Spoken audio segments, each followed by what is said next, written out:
Case में फैसला करने के लिए श्री एडी महाजन हमारे माननीय अतिरिक्त सेशन जज करनाल साहब की कोर्ट में केस पेंडिंग पड़ा हुआ था। तो जज साहब ने आज सवेरे ही बेल पे फैसला कर दिया और उन्होंने आकर्षण उपल की बेल को रिजेक्ट कर दिया है। यानी कि जो पहले लोअर कोर्ट के बारे में आकर्षण उपल उनके वकील साहिबान का ये कहना था कि लोअर कोर्ट ने फैसला गलत किया है और हमें न्याय नहीं मिला और लोअर कोर्ट के फैसले के खिलाफ अपील बनती है, वो आज माननीय अपीलेट कोर्ट ने ये उनकी बेल एप्लीकेशन को डिसमिस करके ये होल्ड कर दिया कि लोअर कोर्ट का फैसला बिल्कुल सही था और आकर्षण उपल बेल का हकदार नहीं है। जो आकर्षण उपल के कृत्य हैं उन कृत्यों को लोअर कोर्ट ने भी कंडेम किया था और अपीलेट कोर्ट ने भी आज हमारे वर्षन पे, कंप्लेनेंट के वर्षन पे, तहसीलदार के वर्षन पे मोहर लगा दी है कि आकर्षण उपल ने ठीक नहीं किया है। लोअर कोर्ट में भी पहले कोर्ट ने स्पेसिफिकली ये कंसीडर किया था कि आप किसी भी ऑफिसर की गरिमा को ठेस पहुंचा के जबरदस्ती किसी के चैम्बर में एंटर करके और इस तरीके से आप उसके बाथरूम तक को पहुंचने की कोशिश करके आप जो काम कर रहे हैं वो पत्रकारिता के दायरे में नहीं आता।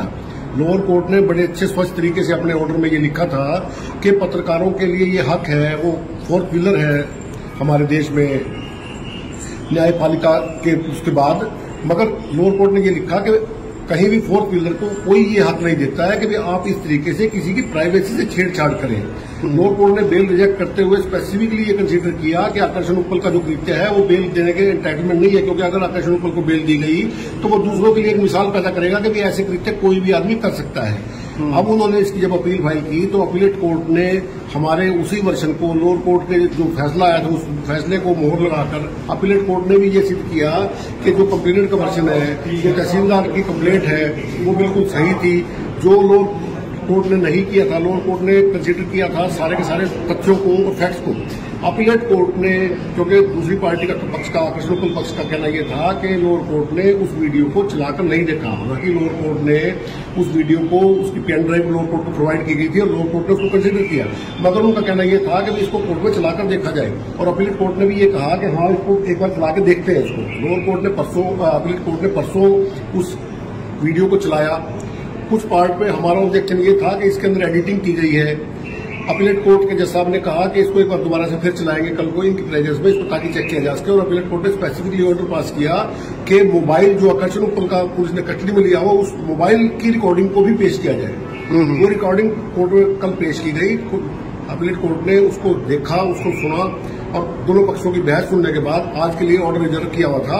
आज अपीलेट कोर्ट ने डिटेल में ये ऑर्डर पास कर दिया कि जो आकर्षण उपल है ही is not entitled for bail और उसकी बेल को आज डिसमिस कर दिया है। यानी कि जो एक्सटोर्शन करने की कोशिश, जो एक्सटोर्शन करने के तरीके, जो सारा stage manage drama Sumit Arora को लाके इसने एक तहसीलदार की गरिमा को ठेस पहुंचाने की नीयत से सारा का सारा किया था, वो सारा का सारा अब आज की तारीख में अनर्थ हो गया है और ये सारा का सारा खुल गया है। ये पता लग चुका है अब अदालत को और अदालत के साथ साथ सारी आम जनता को भी कि ये सारा का सारा स्टेज मैनेज ड्रामा था जो आकर्षण उपल ने रचा सुमित के साथ मिलके।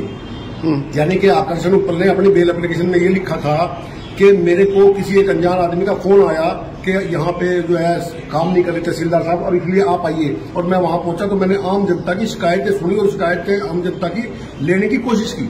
मगर हमने कल कोर्ट के सामने दस्तावेजों के साथ और इसकी आकर्षण उपल की उस सुमित के साथ गहरी मित्रता के डॉक्यूमेंट वीडियो के शेप में पेश किए कि ये सुमित इसका पुराना मित्र है और ये पहले भी इस सुमित के साथ साथ दूसरे उनको एक्सपोज करने के लिए या किसी की ऐड करने के लिए हर जगह सुमित सबसे आगे इसके साथ खड़ा होता है। तो ये सुमित इसका कोई अनजान आदमी नहीं है, बल्कि इसका पोस्ट ड्रामा है। इसको सुमित को इसने पहले खड़ा किया ताकि वहां पे वीडियोग्राफी करके तहसीलदार को बदनाम किया जा सके, तहसीलदार की रेपुटेशन को लो डाउन किया जा सके और प्रशासन को भी कहीं ना कहीं नीचा दिखाया जा सके।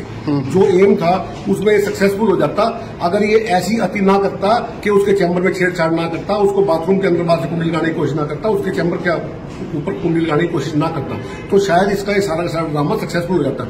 मगर क्योंकि उसने अति कर दी, अति करने के बाद सुमित ने दोनों ने मिलकर उसके चैम्बर के बाहर कुंडा लगाने की कोशिश की, उसके जबरदस्ती खोलने की कोशिश की, उसको ट्रेस पास करने की कोशिश की। ये सारा का सारा साबित हो गया कि ये सारा का सारा एक्सटोर्शन करने के लिए दबाव बनाए और एक्सटोर्ट करें। ये सारी की सारी उनकी पॉलिसी जो है क्योंकि अनर्थ हो गई है और वो खुली किताब की तरह अदालत के सामने आई, इसलिए अदालत ने इनकी बेल को खारिज कर दिया। जैसे आज आप बता रहे हैं कि जमानत की याचिका को रद्द किया गया, तो अगली कोई डेट दी गई है? नहीं, अदालत में जब भी बेल एप्लीकेशन रिजेक्ट हो जाती है तो जो भी पक्ष है, पीड़ित पक्ष जिसको अपन कह सकते हैं, उनको ये उनको हक मिलता है कि वो आगे फर्दर अपील कोर्ट में उसकी अपील दायर कर ले। लोअर कोर्ट ने ऑलरेडी 14 दिन के रिमांड के लिए इसकी डेट लगाई हुई है। वहां तो जब तक हाई कोर्ट से इसकी बेल नहीं होती 14 दिन की तारीखें लगती रहेंगी लगातार। ठीक है। वो अब उसमें 10 दिन लगते हैं, 2 महीने लगते हैं, 1 महीना लगता है, जब भी हाई कोर्ट कंसीडर करेगी। और हमें पूरी आशा है कि माननीय ऑनरेबल हाई कोर्ट भी इसकी बेल एप्लीकेशन को पूरी गौर से सुनवाई करेगी और सुनने के बाद ये देखेगी कि क्या ऐसे आदमी बेल के लिए हकदार हैं। तो अब जो लगता है कि वो बेल अलाउड होगी। अब जो पत्रकार पक्ष है वो हाई कोर्ट उसको जाना होगा, हाई कोर्ट में जाना होगा। उनके पास कोई चारा नहीं है। नहीं तो अगर वो नहीं जाना चाहे और शहीद के तौर पर रहना चाहे तो उनके लिए वो बड़ा होगा जहां पे वो इस टाइम ठहरे हुए आराम से। उन्होंने तो अपने वीडियो में पहले कहा था कि मुझे दाल फ्राई खाने का शौक है और मैं जेल में जाकर दाल फ्राई खाऊंगा, तो दाल फ्राई खा ही रहे हैं वहां पे। तो क्या फ्राई है कि नहीं, ये दाल जरूर है। तो इसमें क्या हो सकता है कि आगे के का प्रोसीजर क्या रहेगा? आगे का प्रोसीजर अब यही रहेगा कि हम जो है अब जो तहसीलदार की इन्होंने इतनी बेइज्जती की है, क्योंकि इस आदमी ने जो जितने भी अपने वीडियो बनाए उन वीडियो को अपने उसमें पेज पे लोड करता चला गया और बार बार ये कहा जाता कि इसको आगे शेयर करें, तो वो कम से कम भी 3 से 4 लाख 5 लाख या शायद उससे ज्यादा, मुझे लगता है किसी ने मुझे बताया है कि शायद 20 से 21 लाख के आसपास जो है वो लोग उसको देख चुके हैं। यानी 21 लाख 20 लाख आदमियों के सामने उस तहसीलदार को आपने इतना नीचा दिखा दिया, उस महिला को आपने इतने लेवल पे कर दिया कि हर आदमी को ये लगता है कि वो फॉल्ट पे है, क्योंकि उसके कहने का अंदाज है। अब एक आदमी वो मीडिया के सामने ये दिखा रहा है कि देखो ये ऐसी है, देखो ये ऐसी है, बिना पढ़े साइन करती है, लोगों का काम नहीं करती है, और उसका पक्ष कोई बताने के लिए है नहीं। तो लोगों ने एक व्यू बना लिया और 20 लाख आदमियों के सामने एक महिला तहसीलदार की जो रेपुटेशन डाउन हुई, हम उसके लिए इसके खिलाफ मानहानि का केस दायर करने जा रहे हैं और वो मानहानि का केस भी इसके खिलाफ सक्सेसफुली प्रूव होगा।